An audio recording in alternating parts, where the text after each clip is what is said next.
Dihadapkan dengan gosip di kota Sentian, puncak Sentianfu tidak berdiri untuk menjelaskan, yang tidak membuat khawatir lebih banyak pembangkit tenaga listrik. Lagi pula, meski masih ada waktu untuk pergi ke acara surga suci, dan bahkan acara biasa, tidak banyak tuan suci yang muncul secara langsung. Pada suatu hari, di langit di atas Set Tian City, terdengar suara gemuruh. Hong lama. Pada awalnya, raungan ini tampak sangat jauh. Namun, dalam waktu yang sangat singkat, itu dengan cepat mendekat. Pada akhirnya, pembangkit listrik yang tak terhitung jumlahnya di kota Set Tian ternyata merasakan bumi di bawah kaki mereka. Dengan sedikit gemetar, langit melonjak di atas langit, seolah-olah pemandangan yang menakutkan akan segera muncul. Pada saat yang sama ketika fenomena alam seperti itu muncul, Qin Yichen melangkah keluar dari aula besar Sentianfu dan memandang ke atas langit dengan anggun. Di belakangnya, ada hampir 1000 Holy Lord dari Great Holy Land.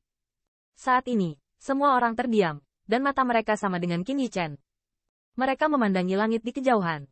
Di mata mereka, mereka memiliki ekspresi muram. Sejak invasi asing terakhir, ras manusia telah tenang selama beberapa tahun, dan akan menghadapi bahaya ini lagi. Selain itu, krisis saat ini mungkin lebih parah daripada invasi asing sebelumnya. Apa yang telah terjadi?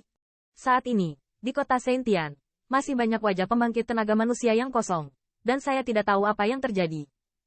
Dan suara gemuruh semakin dekat. Pada saat yang sama, di ujung langit, sederet titik hitam kecil muncul samar-samar. Apa itu? Pada saat tertentu, seruan tiba-tiba terdengar di kota Santian.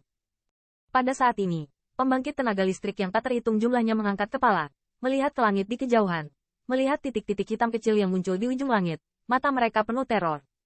Siu. Hai. Dengan munculnya bintik hitam kecil pertama, banyak penahan angin terdengar, dan langit hitam kecil 1000 hingga 10.000, seperti langit dan matahari, menyerbu dari langit yang jauh. Raungan yang menggelegar ternyata disebabkan oleh semburan berkecepatan tinggi. Itu datang, akhirnya di sini, melihat tentara yang memancarkan nafas yang kuat, Qin Yichen tidak bisa menahan nafas dalam-dalam, matanya perlahan menjadi dingin. Faktanya, ketika reputasinya menjadi mahakarya di benua 10.000 benua, dia telah memikirkan tentang apa yang akan terjadi hari ini. Jadi di tahun-tahun ini, dia tidak akan menyisihkan begitu banyak risiko, hanya untuk memenangkan beberapa sekutu yang dapat diandalkan. Sekarang tampaknya pendekatannya memang benar, tetapi waktu yang tersisa baginya masih terlalu singkat bahkan untuk memiliki kekuatan untuk bersaing dengan 3 keluarga kerajaan agung. Namun, bahkan sekarang, dia tidak memiliki penyesalan di matanya. Ras manusia ingin bangkit, dan krisisnya adalah 4-fold. Bahkan jika dia tidak pergi ke 10.000 benua etnis, cepat atau lambat situasi ini akan terjadi. Terlebih lagi, usahanya selama bertahun-tahun telah sedikit banyak menukar beberapa sekutu. Bahkan kedatangan tentara, tidak akan mudah memakan surga suci mereka. Di atas langit yang diselimuti awan, suara hembusan angin yang keras terus terdengar.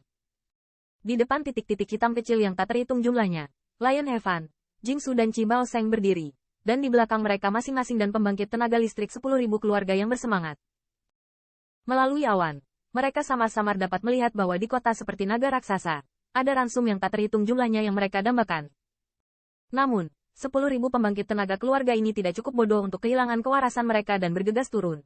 Karena di atas kota, ada garis samar dan kuno yang mengalir di sekitar. Rune ini terhubung satu sama lain untuk membentuk formulasi raksasa yang tak tertandingi. Terselubung, seolah menutupi kota raksasa yang tiada taraf itu. Jumlah kekuatan besar yang tak terlukiskan samar-samar terpancar. Bahkan jika itu hanya jejak, itu telah membuat 10.000 pembangkit tenaga keluarga yang tak terhitung jumlahnya merasakan ketakutan. Sepertinya Human Rache bisa bertahan lama, mereka memang punya banyak modal. Namun, di mata mereka, tidak ada tatapan takut. Karena ini adalah ras tingkat 3 kaisar besar seperti keluarga kekaisaran Star Lion, mereka secara alami akan memiliki metode penghancuran dan menjarah. Pada saat tertentu, singa Dai Heaven berhenti perlahan, dan dengan tangan terangkat, 10.000 pembangkit tenaga keluarga yang tak terhitung jumlahnya juga berhenti di udara dengan sangat diam-diam. TSK, aku sudah mencium aroma ransum liar ini. Petik 2, ransum sucinya. Aku hanya melihatnya dari adegan di buku kuno. Saya tidak pernah memikirkannya, dan hari ini saya memiliki kesempatan untuk mencobanya sendiri. Haha, tunggu saja Lord Heaven yang memecahkan formula rusak itu dan kita bisa menikmati makanannya. Bahkan jika mereka berada di depan singa Heaven, mereka melihat siluet yang tak terhitung jumlahnya di bawah. Warna serakah di mata setiap 10.000 pembangkit tenaga keluarga hampir berubah menjadi percikan substantif. Dari skuadron hitam, terdengar gema terus-menerus. Ini benar-benar invasi asing. Saudaraku, ambil senjatamu. Tunggu 10 juta. Jangan biarkan aku. Lihat siapa yang bisa membunuh lebih banyak binatang asing. Berani datang dan menyerang klanku. Mereka harus membayar mereka dengan harga yang menyakitkan nanti. Dan melihat pasukan hitam mendekat, pembangkit tenaga manusia yang tak terhitung jumlahnya di Seng Tianfu adalah senjata di jabat tangan, siap bertarung kapan saja. Bahkan jika mereka tahu bahwa makhluk-makhluk di atas Skyrim itu semuanya adalah level Holy Lord, mereka pasti akan sulit untuk melawan dengan kekuatan mereka. Tetapi di bawah krisis ini, tidak ada yang memilih untuk mundur. Selain itu, pembangkit tenaga listrik yang tak terhitung jumlahnya tahu bahwa di atas mereka, ada rumah surga suci. Kota terapung itu adalah pilar mereka. Tulang pipi yang luar biasa. Di rumah surgawi, Qin Yichan menarik napas dalam-dalam, melihat ketiga siluet yang sudah dikenalnya, dan di matanya, warna dingin berangsur-angsur menjadi kaya. Setelah ketiga orang itu meleset, mereka tidak hanya tidak menyerah, tetapi mereka juga mengumpulkan pasukan dari 3 klan dan mengejar rumah surga suci. Melihat postur tubuh mereka, sepertinya mereka tidak akan membiarkan diri mereka pergi. Namun, orang-orang ini menangkap kelemahan Qin Yichan. Di sini, Qin Yichan pasti tidak akan terus melarikan diri. Begitu dia melarikan diri, surga suci dan ras manusia akan menjadi korbannya. Di bawah tatapan garis pandang, awan melonjak di atas langit, siluet megah secara bertahap muncul di udara, dan itu adalah pembangkit tenaga listrik teratas Realm yang mengintip ke dalam rumah surgawi selama beberapa bulan. Lion Hong.